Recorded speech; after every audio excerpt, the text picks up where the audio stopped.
Okay, I'm ready to go out and see the world. Our little storm. It's still coming down, but it's yeah,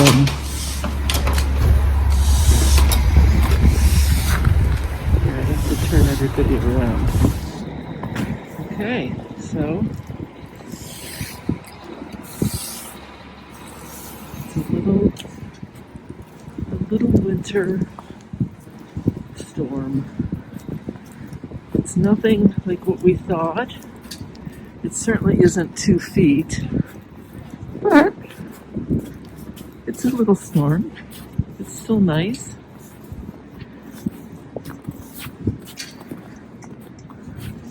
I've got on my snow boots here and my insulated pants that I bought for our trip to Iceland. My husband and I decided to go to Iceland, and we wanted to see the Northern Lights, so we went in March. Is it March? Yeah. And it was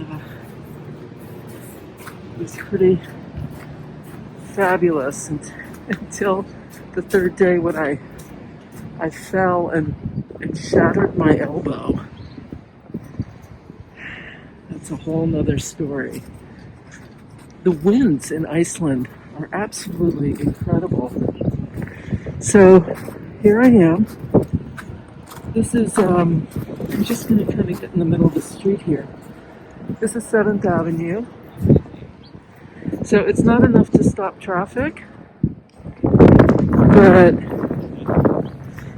it's enough to make it hard to cross to the sidewalk. My little prints here. So we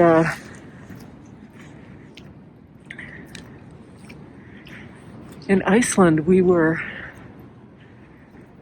unloading our car, and the wind can get really fierce, like rip the doors off of cars kind of like wind. Amazing. Never seen anything like it.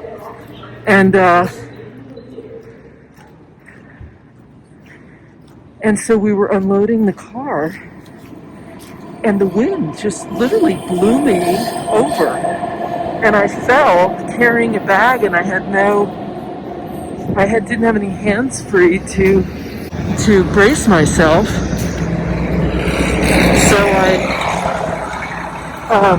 So I just went down on my right elbow and shattered it. The surgeon said it was like the perfect fall. Only a surgeon would say that, because it was like the optimum impact, and severed the bone, and I had to. It was the third day in a 10-day trip. So, and this was my husband's, this was like my present to him, his 60th birthday present. There was no way I was going home. So we went to a clinic, and all women in the clinic, by the way, and they were nurses. And basically she said, this is bad,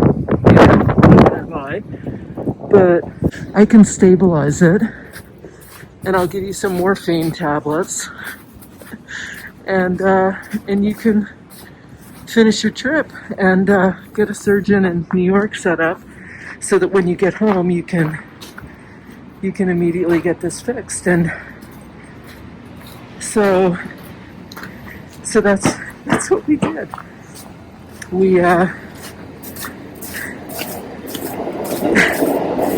when I think about it, it's kind of incredible that we did this, but we did. And a couple things that we really wanted to do on that trip was to hike on a glacier, do like a little glacier thing, and go into one of the ice caves that are in the glaciers. And so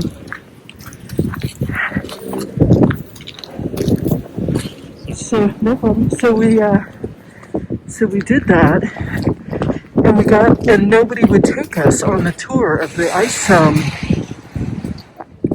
ice caves because it's kind of a precipitous, descent into them, and it can be slippery. And so anyway, no one was going to take us. And finally, my husband was determined, and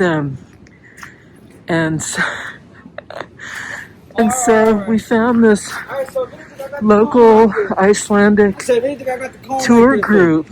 It was like family owned. They'd been in the business for, I don't know, 150 years or something.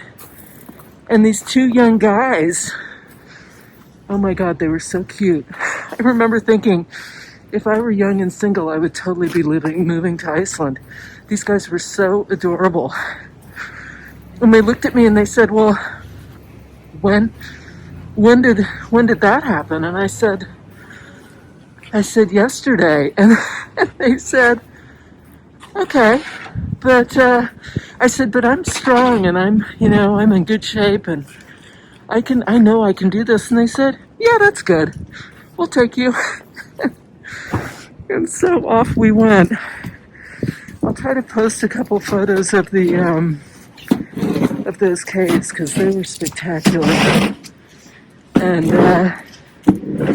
then we took a little hike on the glacier, and the next day, and ran into a film crew that was filming a sci-fi movie. I can't remember. We talked to them. I don't remember. I mean, it was very cool. They had on these spacesuits, and anyway, it was kind of an amazing trip.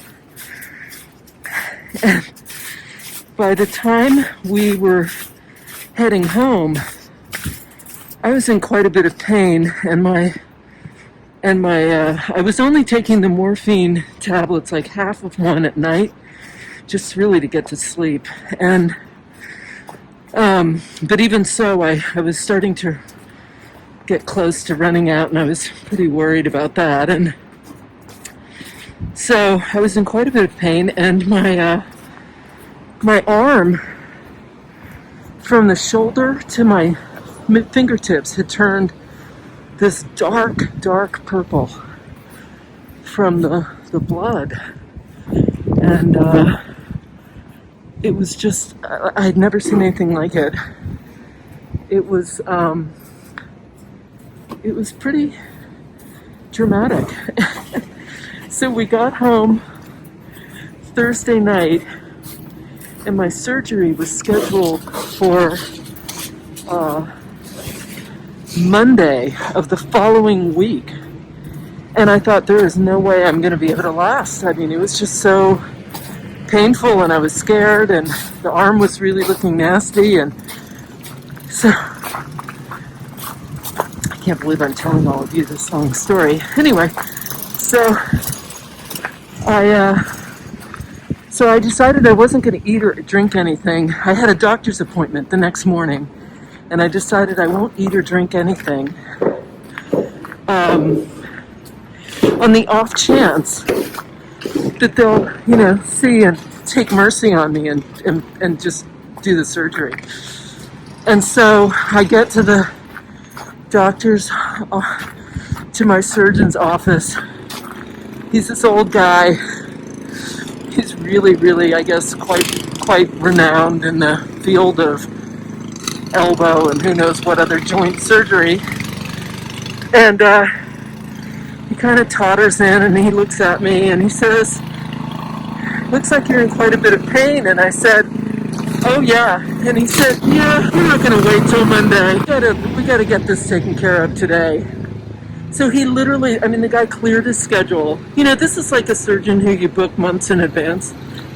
And they got me in there. It was unbelievable. And I was so proud of myself because I kept saying, "Oh, this is great," because I hadn't eaten or drunk anything since 9 o'clock last night, so I'm good to go. And they did the surgery, I think it was about 5 hours. And they had to, he said it was like putting together a jigsaw puzzle. When they got in there were like bone fragments and shards of bone, and anyway, they put in a whole bunch of pins and a metal plate, which I still have. It was one of the most painful, it was the most painful experience I've ever had. I will definitely be able to vouch for that. It made giving birth naturally without drugs look like a picnic. It was just brutal, and the rehab was brutal too. I cried every time I went into the physical therapist, and she'd say, tell me when to, if the pain's too much, tell me to stop. And I was like, nope, if you can do it, I can take it. And I tell you what, this elbow, which they predicted I was going to lose something like 40% of all movement forever, I have almost 100% full motion, range of motion. It's unbelievable. But boy, did I work hard for that. So that's my big Icelandic story. It was an amazing trip, though. I mean, we had, we had a blast. Even with the arm, it was still absolutely incredible. And the Icelandic people, there's this whole thing about fairies and trolls. It's like this other world, and especially because I think we were there in the winter. But it's just beautiful, and the people are just absolutely lovely. Could not be lovelier, the people. So I highly recommend it. We did something a little different in that there's this route that most tourists go, and we decided we were going to rent a car and drive over most of Iceland. We went to the eastern fjords. The only part that we missed was the northern fjords, which I would have loved to have seen, honestly, and the weather was spectacular for us. We got very lucky. The last 2 days were like this, basically, gray and very low cloud cover, so you couldn't see the mountains. We were north of Reykjavik, but it was really something, it was on our bucket list, and it was like, oh my gosh, amazing. So here I am. This is Union Square, and decided to do a brisk walk to a park so you could see. Whoops, I just kind of fell over a snowbank there. But you can see, I mean, this is not a lot of snow. We're talking inches, not feet. So, but as I don't know if I said it in this video, but I have in others, that in New York City we just don't get snow much anymore. And this storm, I think, is dumped, oh look at the snowman, dumped more snow than we got all of last year. So,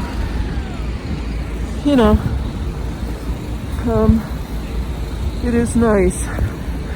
When I lived when I was at Parsons, I had a couple of different living situations.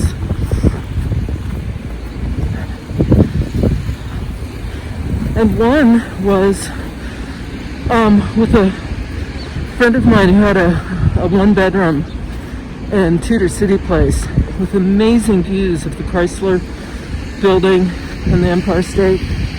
And so I slept on the floor of her living room, and she had the bedroom, and we shared the bathroom. And I mean, we're talking really tiny. This was maybe, I don't know, 250 square feet total, if that. Something like that. It was small. Maybe 300. Anyway, pretty typical, roommate college experience in New York City. And she kept a pair of cross-country skis.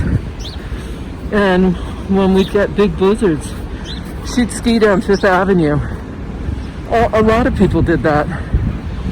They'd take out the cross-country skis and they'd ski, because the whole city would get shut down. You'd get, you really would get 2, 3, 4, 5 feet of snow dumped, and the city would just basically shut down.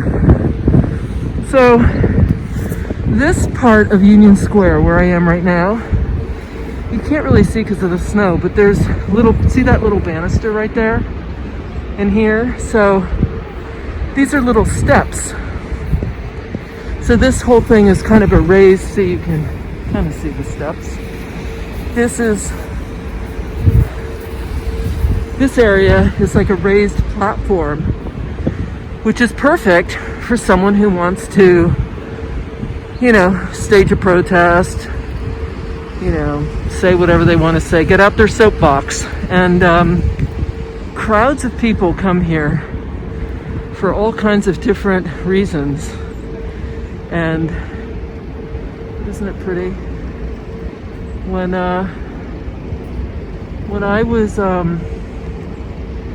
I first came to New York, I lived on the Lower East Side, which is that way. And the street I lived on was called Crack Alley. This was during the height of the crack epidemic, and there were murders, and oh my gosh, it was a little shady. Anyway, I worked, this now is the late 80s, like 87, 86, 87, something like that. And I worked at Danny Meyer's Union Square Cafe as a floor manager. And I was acting on the side, which is kind of your typical New York story of a young person, abandoned like my fashion art and just said, I'm doing this now. And I used to have to, I'd walk through Union Square, and Union Square was it was dangerous, and it was full of drug dealers, and sometimes I'd get out at 2 a.m. and I'd walk through Union Square. Sometimes a coworker would walk with me, but it was another time in another city for sure, because boy, there's nothing like that now.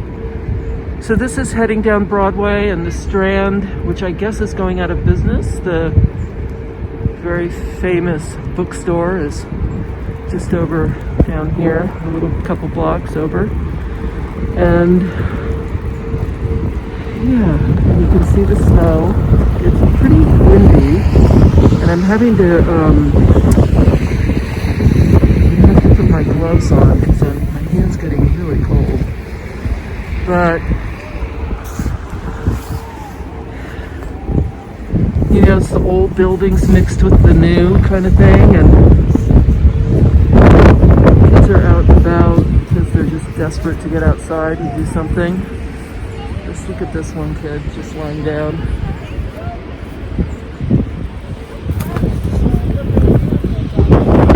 Pretty cute. So there we are. Alright, I'm going to walk over the other side here. Carefully walk up these steps so that I don't fall. You can see my footprints. It's always kind of funny to me how there's a lot of hype around these winter storms, and I mean, there's some good reason, I guess, for that. People really can be quite dangerous when you have such a densely packed, populated area. People who have never driven, perhaps in cold weather. I mean, who knows? Anyway, But you know, this little snowfall here, we've been hearing about it for a while, and as I said in my live stream that I did yesterday, people are, you know, doing like panic buying and buying, you know, clearing the shelves of milk. But you know, if you grow up in the mountains somewhere, I mean, you're just laughing, right?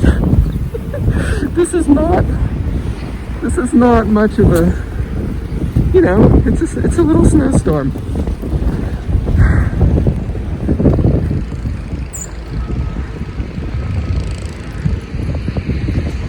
This park brings back so many memories for me. There's, in the summer, this is, you know, grass, lawn, and I used to lie down, bring a little blanket and lie down and have a picnic with friends or by myself when I was in my 20s.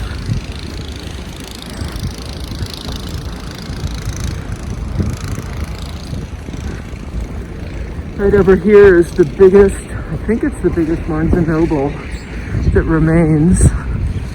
Gosh, Barnes & Noble used to be on almost every block. I mean, that's an exaggeration, but they were all over the city.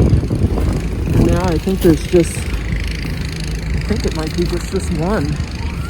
You can just see it through the trees, right? I don't know if you can see the sign right there. It's that building, the brick. I used to take my kids, they built this playground, and my kids were still small enough that they could enjoy it.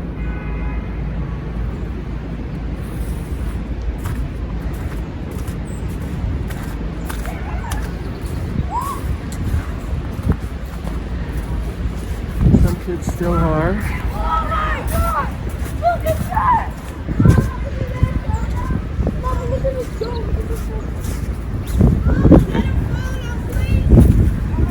Very cute.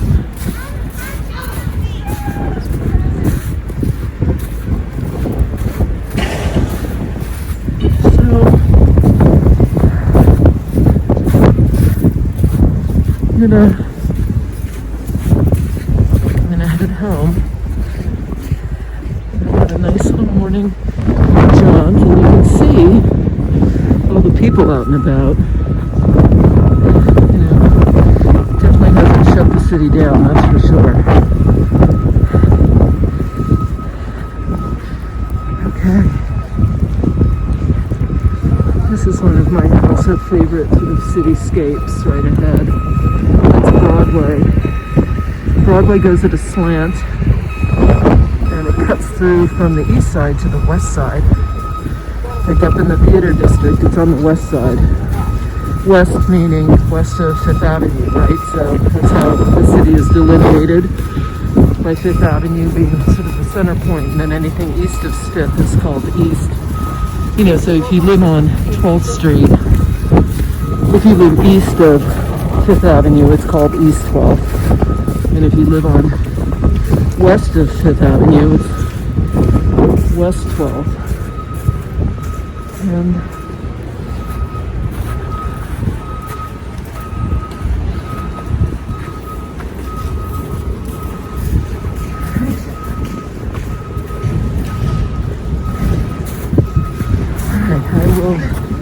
shut this off, put a glove on my other hand, and head home.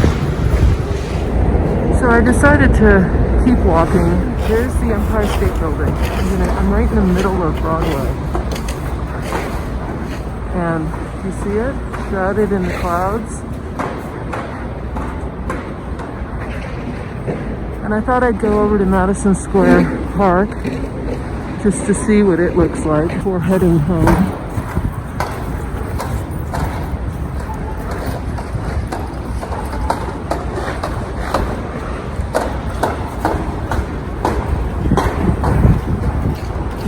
So evidently, after the First World War, they built an arch right here, and it was massive.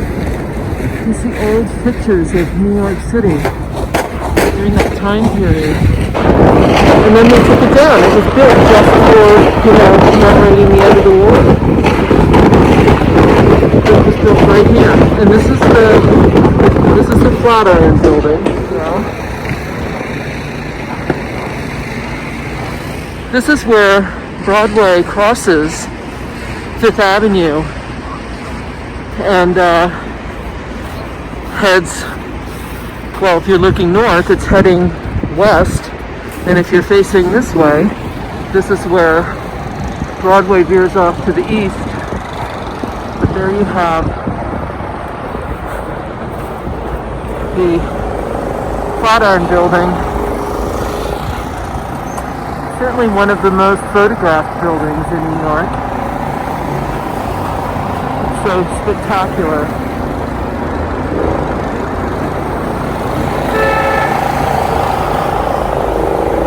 So it gets wider as you head south, and this is sort of this narrow tip.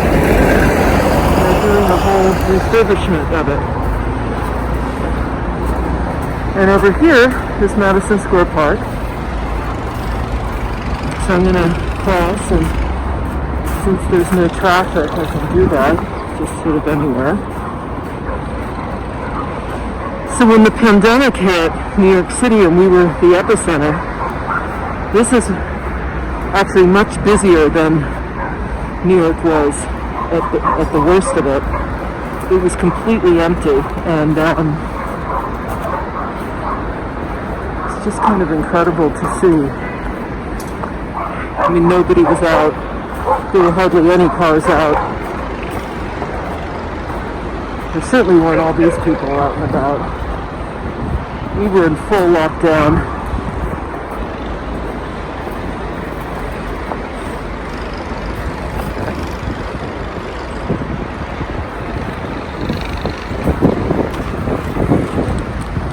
And look at the dog park. I mean, the dog park is like the happening spot.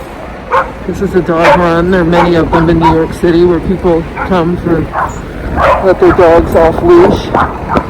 Everywhere else in the city they have to be on a leash. It's like the happening spot. Here we are.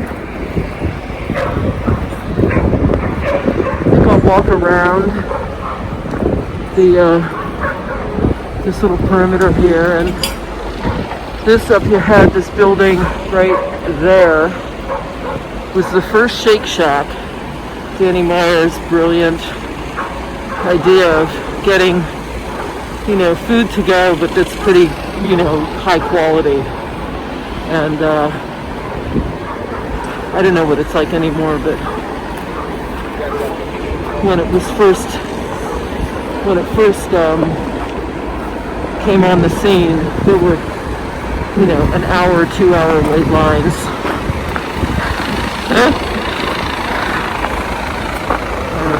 Kind of incredible.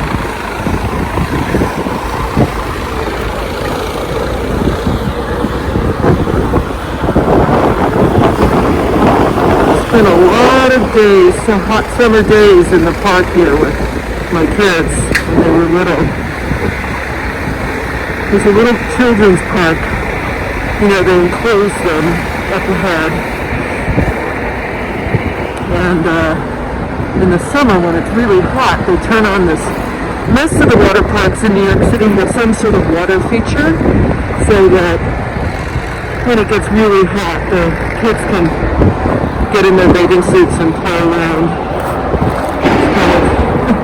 Since we don't have a ton of pools available to the public, I mean, there are some in New York City, but it's not like there are a lot of them. So this is kind of the next best thing to cool off. And that's the little kids' playground right there. There's a salt spreader, right?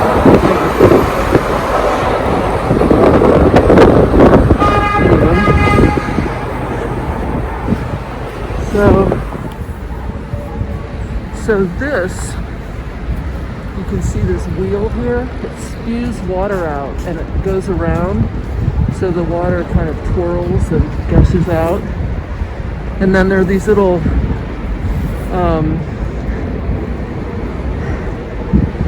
little slides and swings, and that was one of that.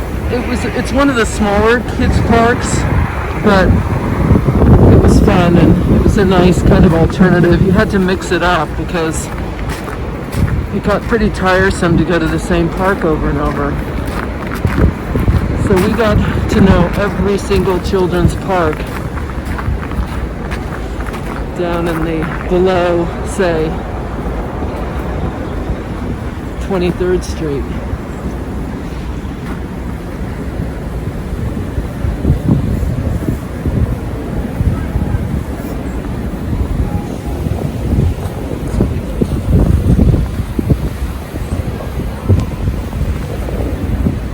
These are small flakes, they're not big.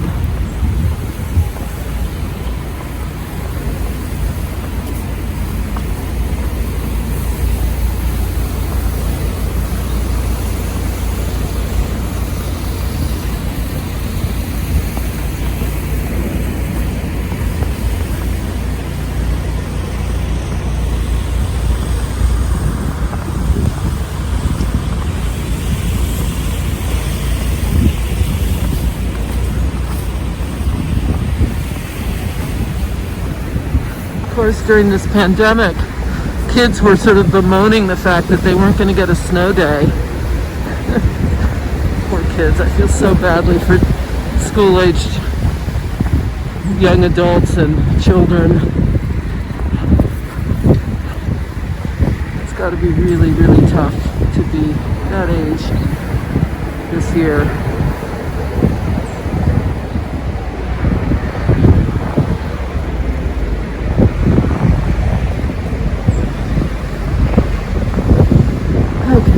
So I'll do one last shot of the Flatiron. There you can see it. And I'll go out this exit up here.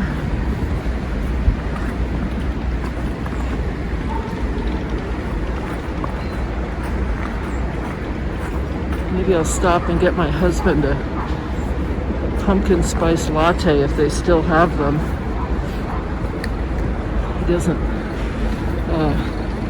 he's not a morning person the way I am. Okay, so let's have a look. This is, so Fifth Avenue.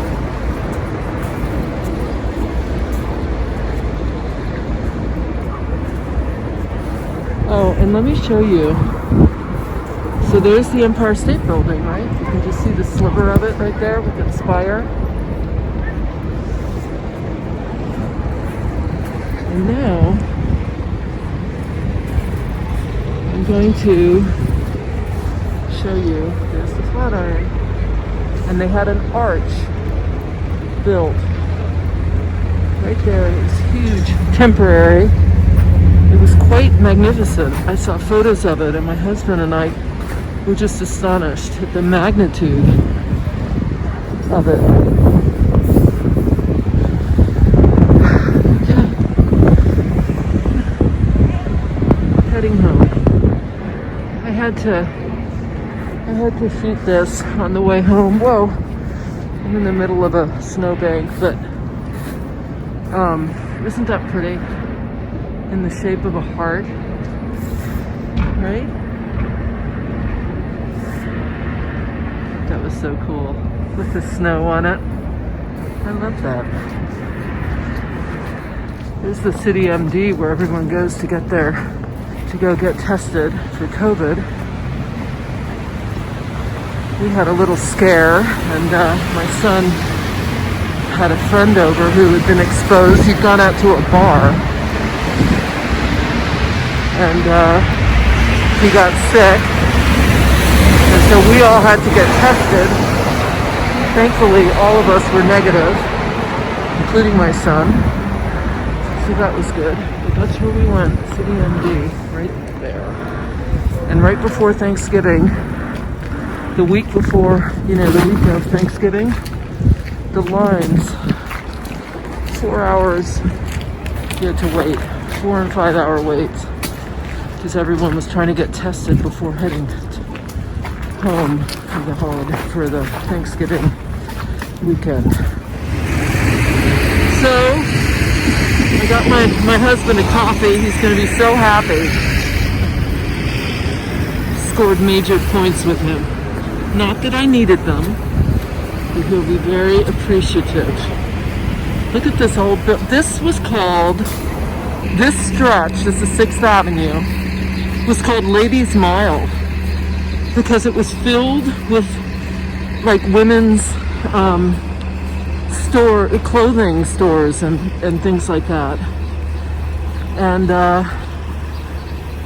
look at some of these old buildings are just, look at this one, Hugh O'Neill. That used to be a Barnes & Noble, this one right here, this building. So, people are out and about. Here's a pizza place with like a Marilyn Monroe sculpture. Hilarious.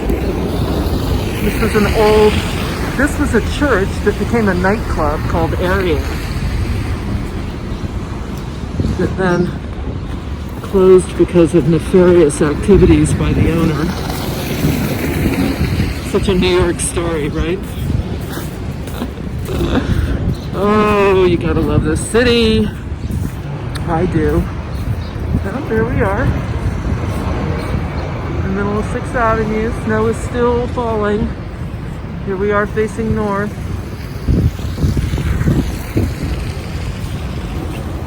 Alright. I'm gonna stop and I'll see you at home. Alright, so I'm home and I'm gonna get all these layers off and I'm going to go give my husband his coffee and sit with him and have a coffee. It's still coming down just a little, you can see out the window. But I hope all of you have a really lovely day. Don't forget to click on the thumbs up, that always helps me with YouTube. Until next time, we'll keep exploring.